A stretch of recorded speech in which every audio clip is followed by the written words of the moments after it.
નમસ્કાર મિત્રો, વિડીયોમાં તમારું સ્વાગત છે। જી હા મિત્રો, અત્યારે હાલ મોટા અને મહત્વના સમાચાર સામે આવી રહ્યા છે। તો મિત્રો, સમાચારમાં વાત કરીએ તો મહારાષ્ટ્રના શાહપુરામાંથી ધક્કાદાયક ઘટના સામે આવી છે। એક પ્રાઇવેટ સ્કૂલના બાથરૂમમાં લોહીના નિશાન દેખાયા બાદ ધોરણ 6 થી માંડીને 10મી સુધીની ગર્લ્સ સ્ટુડન્ટને નિવસ્ત્ર કરીને તપાસ કરવામાં આવી હતી। કઈ છોકરીને માસ્તિક સ્રાવ તો થયો નથી। એ અહેવાલ મુજબની એક પ્રાઇવેટ સ્કૂલમાં આ કિસ્સો બન્યો હતો।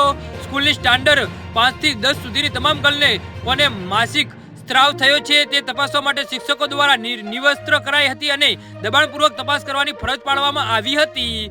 જી હા મિત્રો, અત્યારે હાલ મોટા અને ચોંકાવનારા સમાચાર સામે આવી રહ્યા છે।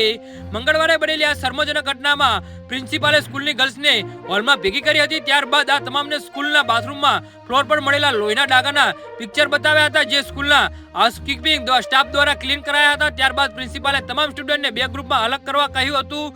એક ગ્રુપ એવી ગર્લ્સનું હતું કે જેઓને માસિક સ્ત્રાવ થતો હોય અને બીજું ગ્રુપ એવું હતું જેમને ન થતો હોય। ત્યારબાદ મહિલા પ્યુનને કહેવામાં આવ્યું હતું કે અમુક 10 થી 12 વર્ષની છોકરીઓને ચેક કરો। મહિલા પ્યુને કથિત રીતે ગર્લ્સના અંડરગાર્મેન્ટ્સને સ્પર્શ કર્યો હતો અને એક સ્ટુડન્ટ મળી આવી હતી કે જે સેનેટરી નિપેંગ ઉપયોગ કરી હતી અને જો કે આ છોકરીએ તો એ કહ્યું હતું કે તેને માસિક સ્રાવ થતો નથી। ત્યારબાદ જૂઠું બોલવા બદલ પ્રિન્સિપાલે અને અન્ય સ્ટુડન્ટ અને કર્મચારીઓ સામે ઠપકો આપ્યો હતો। જી હા મિત્રો, તો આના વિશે તમારું શું કહેવું છે તો નીચે કમેન્ટ બોક્સમાં